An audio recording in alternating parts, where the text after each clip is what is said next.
Donc, je vous présente le protocole APIS. Un rappel donc, qui porte sur les malades atteints de maladies vasculaires portosinusoïdales avec hypertension portale, aussi appelée hypertension portale idiopathique. Je vous rappelle que les complications principales sont représentées ici. À 5 ans, des hémorragies digestives, un quart des malades malgré une prophylaxie adaptée. Deuxième problème, 33% de thrombose de la veine porte. Pour le premier, évidemment, on met en œuvre une prophylaxie par métabloquant et ou ligature. Pour le deuxième, on est démuni et c'est l'objectif d'APIS que de s'attaquer à cette question-là. On savait dans les données de l'équipe de Barcelone représentée à droite que la population infectée par le VIH, tout au moins à cette époque-là, était à un risque élevé de développer une thrombose de la veine porte. Donc, l'objectif de l'étude APIS, c'est un essai financé par le PHRC 2017, étude randomisée contrôlée multicentrique de phase 3, comparant apixaban versus placebo. Apixaban, c'est la dose préventive, 2,5 mg matin et soir, versus placebo également matin et soir.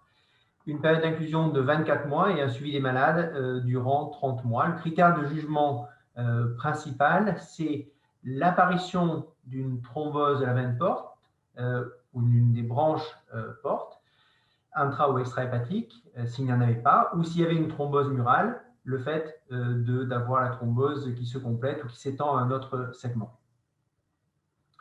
Comme d'habitude, pas mal d'objectifs secondaires également, évidemment les objectifs de sûreté, l'effet de l'apixaban sur d'autres paramètres, la fonction hépatique, l'hypertension portale, la qualité de vie, une stratification sur le statut VIH et analyser chez les malades qui ne sont pas traités les facteurs prédictifs de récidive de thrombose. Alors, point important, quels malades inclure dans APIS? Ils sont représentés ici. Il manque un petit bout. Bon. Donc, les malades qu'on peut inclure, il faut une biopsie du foie qui écarte une cirrhose et un signe spécifique d'hypertension portale, à savoir des voies de dérivation portosystémiques ou des varices ou un saignement lié à l'hypertension portale. Et ça, quel que soit finalement le résultat de la biopsie, parce que ça veut dire qu'il y a une hypertension portale indéniable et pas de cirrhose. Deuxième possibilité, c'est on a à nouveau des signes d'hypertension portale spécifiques, donc à nouveau des varices ou à nouveau des voies de dérivation portosystémiques sur le scanner, et deux fibroscans inférieurs à 10 kPa. Pour la raison montrée ici, ce travail qui vient d'être accepté il y a quelques jours à Hepatology, conduit avec Laurel Krief et Marie Lazaret, qui montre très clairement que lorsque sur les colonnes de gauche, il y a une maladie vasculaire portosinusoïdale, en comparaison aux trois autres colonnes que sont des malades atteints de cirrhose d'origine éthylique, virale C ou liée à un syndrome métabolique, tout ça, c'est des malades qui sont biopsiés, eh bien, alors qu'il y a l'hypertension portale, le risque d'avoir un fibroscan inférieur à 10 kPa est très faible en cas de cirrhose et très probable en cas de maladie vasculaire portosinusoïdale. Donc, si on a deux fibroscans inférieurs à 10 kPa et de l'hypertension portale, on est à l'aise sur le fait qu'on peut inclure le malade et qu'il s'agit d'une hypertension portale intrahépatique non cirrhotique. Deuxième possibilité, il y a des signes d'hypertension portale mais non spécifiques, de la cite, une splénomégalie ou une thrombopénie. C'est surtout les deux derniers items qui sont fréquemment identifiés.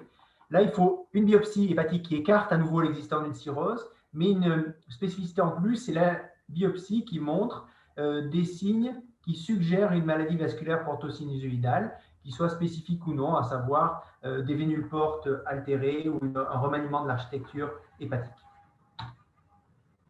Les critères d'inclusion sur le varice, les femmes en âge de procréer, il faut une contraception et on peut inclure les malades s'il y a un antécédent de transplantation d'organes et également s'il y a une autre cause d'hépatopathie, autrement dit, s'il y a des anticorps anti-VHC positifs mais une PCR négative, on peut inclure le malade. Le protocole est assez léger en termes de suivi. Une inclusion où on fait un check-up initial, une vérification à 1 mois et 3 mois que la tolérance est bonne, et puis après suivis tous les 6 mois avec une imagerie qui inclut en alternance une échographie ou un scanner. Alors, on a déjà inclus 48 malades dans le PHRC APIS à ce jour. La cible est de 166 malades. Il y a eu un petit plateau lié à la période Covid qui est en train de repartir dans tous les centres. Donc, bravo à tous ceux qui ont déjà inclus des malades. Et puis, au plaisir de pouvoir analyser les dossiers de ceux qui vont bientôt inclure des malades. On a un petit comité qui vérifie les critères d'inclusion avant les inclusions et on fait en sorte que ça soit très rapide et que ça ralentisse pas les inclusions.